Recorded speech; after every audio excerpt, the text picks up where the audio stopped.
Okay, today's question is from Mr. Morehood. His question is, I have problems finding reliable and competent staff. Getting the right staff for the right job is always a difficult one.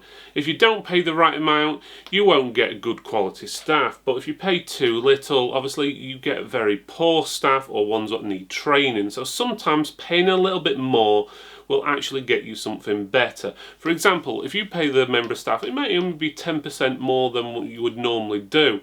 Then there's more chance that staff member will stay with you. Not only will they stay with you, it also means that there's less chance that you'll have to train someone up.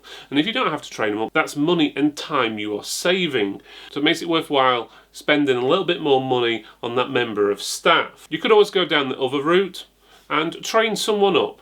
But the problem is with that is by the time you've trained them up, and if you're going to pay them a low wage after you've trained them up, they'll probably go and start their own business with all the knowledge you've given them, or potentially go and work for a competitor.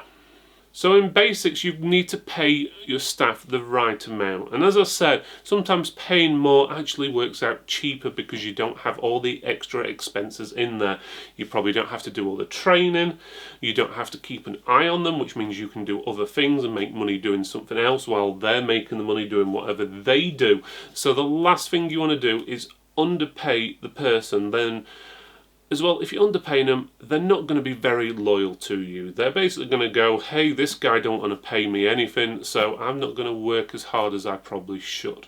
When conducting an interview, you ideally need a panel of 2 to 3 people who will help you make the decision. If you don't have any staff already to help you, you can always ask friends or family that have some form of business background to help out. Or even better, you could ask a business client to help you out in exchange for some goods or services, or even just a nice meal out. You will want to make sure you have an idea what you're going to ask the person first, so make sure you make a nice list. You want to ask things like, why would you be fit for this company? And why should we pick you over everyone else? And see who gives you the most unique answers. Feel free to ask the person to complete a practical test as well. If they're going to be able to work in an office or something along that lines, you need to see how long it takes them to write up a document or do a spreadsheet, and obviously see how accurate they are at doing these things. Some things to bear in mind. It is normally illegal to discriminate due to age, disability, race, gender reassignment, marriage, civil partnership, pregnancy and maternity, religion and belief, and sex and sexual orientation.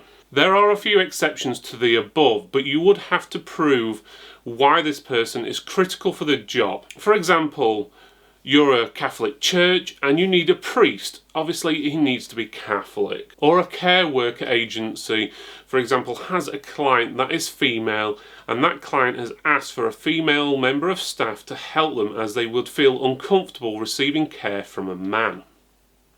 But please check with your local government, district, council, as it could be different in the area and it can change without warning. That being said, you first of all have to get the person to apply for the job. Some of the best places these days are online, like social media.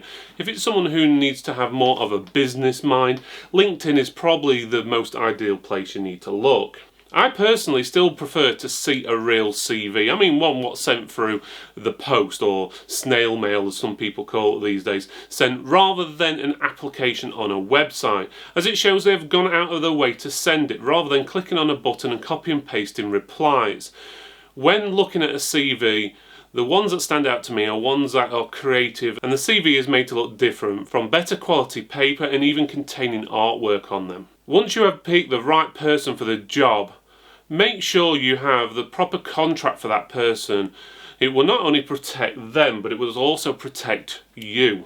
On a finishing note, I would rather pick someone with common sense than a high IQ.